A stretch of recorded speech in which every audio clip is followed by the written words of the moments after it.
کدأب آل فرعون والذین من قبلہم، جیسا کہ معاملہ فرعون والوں کا اور ان سے پہلے لوگوں کا کہ انہوں نے کذبوا بآیاتنا، جھٹلایا ہماری آیتوں کو، فأخذہم اللہ بذنوبہم، پھر پکڑا اللہ نے ان کی گناہوں کی وجہ سے، واللہ شدید العقاب، اللہ تعالیٰ سخت سزا دینے والے ہیں۔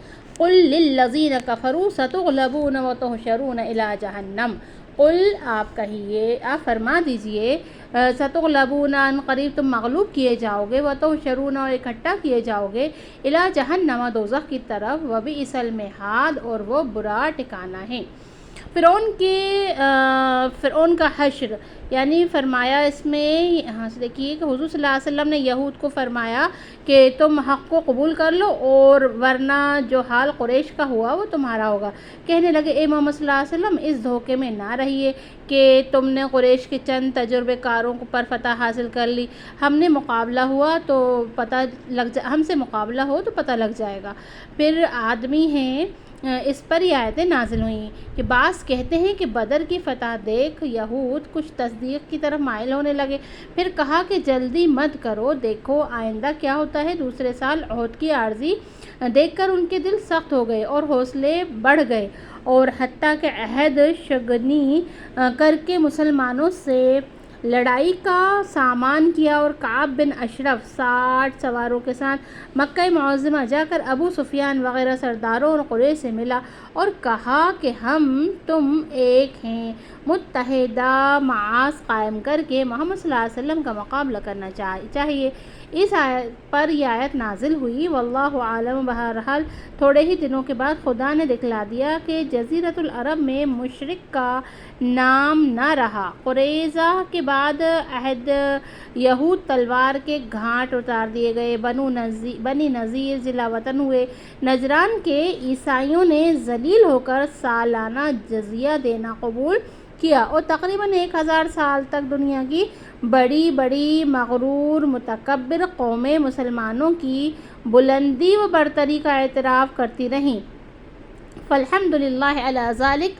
پھر ابن ابی حاتم میں ہیں، عبداللہ بن عباس رضی اللہ عنہ کی والدہ صاحبہ حضرت ام فضل کا بیان ہے کہ مکہ شریف میں ایک رات رسول صلی اللہ علیہ وسلم کھڑے ہو گئے اور بآواز بلند فرمانے لگے، لوگوں کیا میں نے خدا تعالیٰ کی باتیں تم تک پہنچا دیں؟ لوگوں کیا میں نے تبلیغ کر دی؟ لوگوں کیا میں نے وحدانیت اور رسالت پہنچا چکا؟ حضرت عمر رضی اللہ عنہ فرمانے لگے، ہاں حضور صلی اللہ علیہ وسلم، بے شک آپ نے خدا تعالیٰ کا دین ہمیں پہنچایا۔ پھر جب صبح ہوئی تو آپ نے فرمایا، سنو خدا تعالیٰ کی قسم، اسلام غالب ہوگا اور خوب پھیلے گا یہاں تک کہ کفر اپنی جگہ جا پہنچے گا۔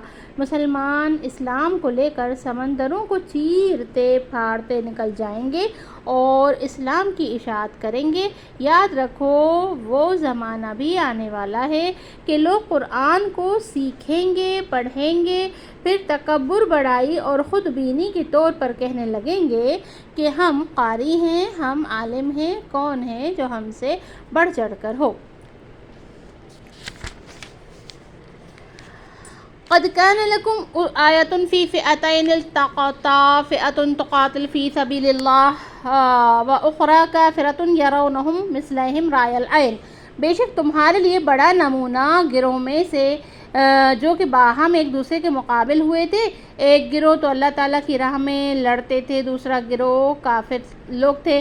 یہ کافر اپنے کو دیکھ رہے تھے، البتہ مثلہم رأی العین، ان مسلمانوں کے کئی حصے زیادہ ہیں۔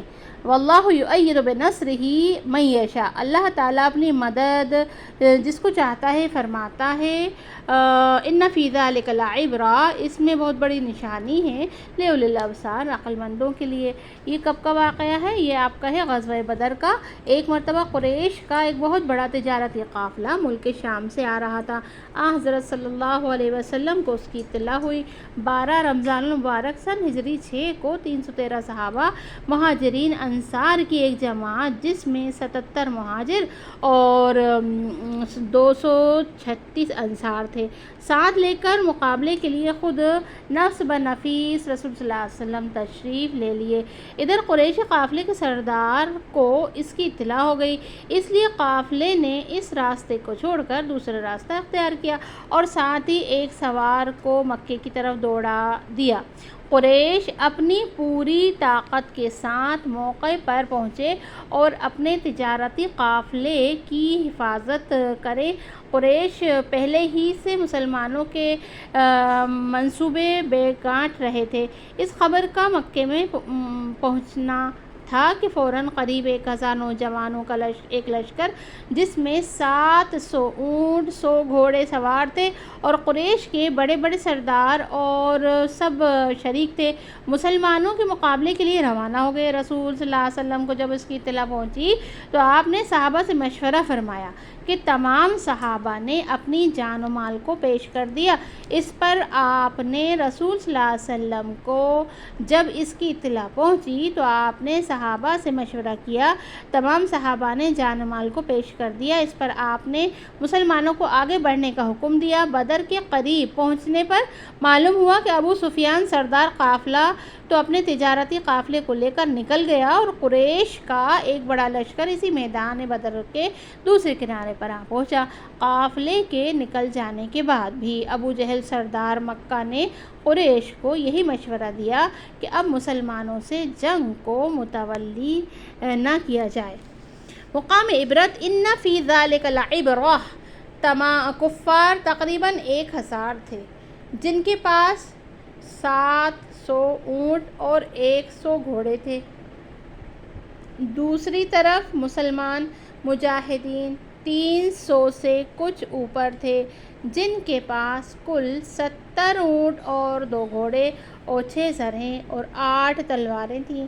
تماشا یہ تھا کہ ہر ایک فریق کو حریف مقابل اپنے سے دگنا نظر آتا تھا، جس کا نتیجہ یہ تھا کہ کفار کے دل مسلمانوں کی کثرت کا تصور کر کے مرعوب ہوتے تھے اور مسلمان اپنے سے دوگنی تعداد دیکھ کر اور زیادہ حق تعالیٰ کی طرف متوجہ ہوتے تھے اور کامل توکل استقلال سے خدا کے وعدہ فَإِن يَكُن مِّنكُم مِّائَةٌ صَابِرَةٌ يَغْلِبُوا مِائَتَيْنِ پر اعتماد کر کے فتح نصرت کی امید رکھتے تھے۔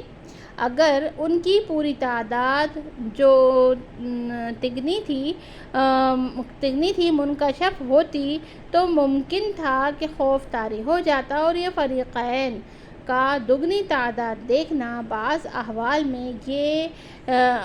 میں تھا، ورنہ بعض احوال وہ تھے جب ایک دوسرے فریق کی جماعیت کم محسوس ہوئی، جیسا کہ سورہ انفال میں آگے آیا۔ الحمدللہ رب العالمین۔